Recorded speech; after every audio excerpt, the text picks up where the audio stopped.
You're seeing live pictures from the venue of the convention, the APC Convention, which is set to hold anytime soon. And of course, this morning we are talking to, we're going to be talking to a guest who will be discussing these issues with us at this point. So, live pictures from the APC Convention in Abuja. The venue is the Eagle Square, and as we see, police members of the security force trying to ensure that everything goes as planned, and no issues coming from that part of the country. Our correspondents are live there all over the place trying to give us up-to-date information as to the situation at Eagle Square. And as we heard from our correspondent earlier, every other thing that is supposed to be put in place has been put in place, awaiting the timing of the time that this event will start as it is. I've announced it earlier. The Chairman, Revenue Mobilization and Fiscal Commission, Engineer Elias Samban, is already seated. And ladies and gentlemen, the disc jockey is in the house. We have dual DJs. DJ Lilo on the wheel, DJ Clyde on the wheel, giving us what they know best.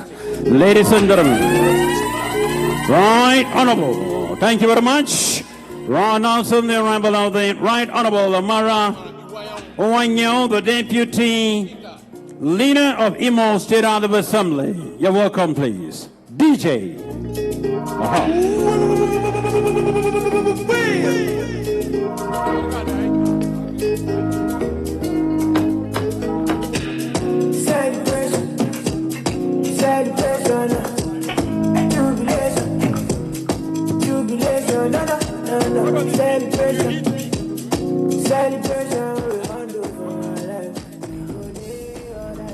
These are live pictures coming from the APC Convention. As you can see, guests are arriving the venue in preparation for when it will really start. And like we heard earlier from our correspondent, the contenders have stepped down for one person, and we're going to be discussing the APC National Convention. With us is a political analyst who will be talking to us, Oponabo Unko-Tarea, who will be talking to us on this. Thank you very much for joining us at this point.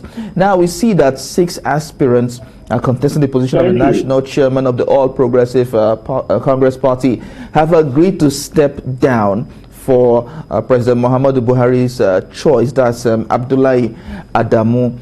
Tell us about the import of this. Well, ordinarily, one would have been advanced to a consensus candidate. It would have allowed, because it all seems that they were coerced into the presidency has spoken, he more or less vetoed it. And so others had to step down, willingly or unwillingly, they have to step down. It's not against the law, it's not an infraction, so it is allowed, it is legal, because you now have 3 votes. You have the direct primaries, indirect primaries, and the consensus. And I think when they were ideating these issues, I'm talking of the National Assembly, they must have considered the issue of the consensus, possibility of the consensus candidate. Most times, it's the beauty about the consensus candidate is that it ensures a hit-free, reduces acrimony. You know, you find out that you don't really have contenders anymore, and so the contenders have agreed that one man should emerge. Maybe it might also lead to people defecting from that party to another party. That is those who are not in support of the consensus candidate, because it's not just a matter of consensus candidate. The issue is who is that consensus candidate. So those that are not in support of the consensus candidate might decide to defect to another political party. Nevertheless, you have a consensus candidate considering the problem that the APC has faced, because they mess in all kinds of crises, from legal to political and what have you. Eventually, they are having their convention today. That is good, because if they had skipped today, probably it wouldn't have been on the ballot in the forthcoming general election.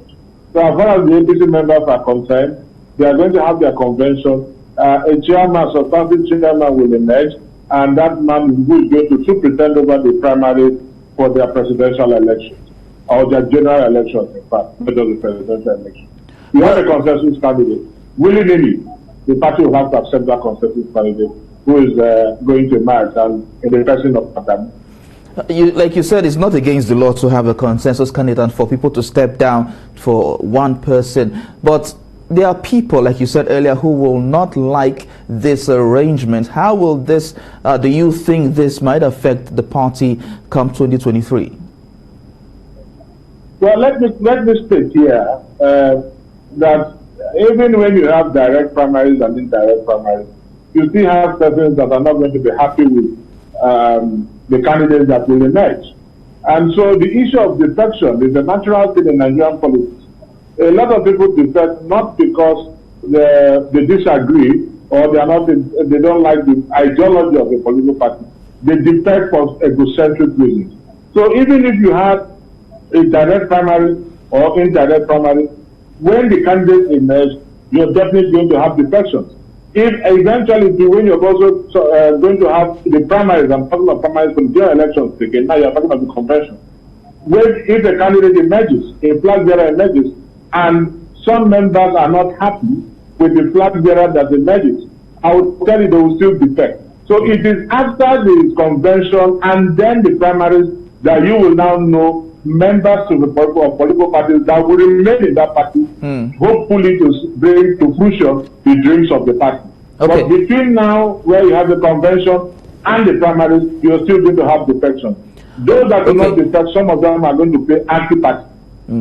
So in March 2010, the Economic and Financial Crimes Commission filed a 149 count charge against Adamu Abdullahi. That's the party's candidate, the consensus candidate for the APC in this convention. Not just him, but 18 others as well, including former Nasarawa state officials and contractors, over allegation of involving 15 billion naira fraud. Now, his name came out in social media, and this has been popping up everywhere. How do you think this is going to affect everything going forward?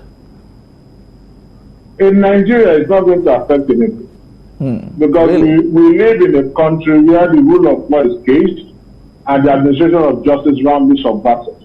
A country where the tempest of justice blows peacefully. You know, Mr. A might commit a crime and Mr. B will commit the same crime or even worse crime, and that Mr. B will commit that crime with impunity simply because he has the connection, he has that nexus. So in Nigeria, credibility does not really matter. Sadly, painfully, credibility does not really matter. Let me ask you a rhetorical question. How many of our assembly members were not criminals, were not thugs? How many of them? Most of them, the assembly seat served as rewards for their criminal acts during the election. Okay. They carried guns, and that's why. We don't have a proof that anyone in the National Assembly is a criminal or a thug, so we just had to state that. I said National Assembly, for example, but 1 minute, I said state. But right. Even if you talk of the National Assembly, if you talk of the National Assembly, excuse me, just hold on, I can say that authoritatively. All right, Oponabo, for want of time, we'll have to go at this point, but thank you very much for talking to us at this point. Thank you very much, Oponabo in Kotaria, for talking to us.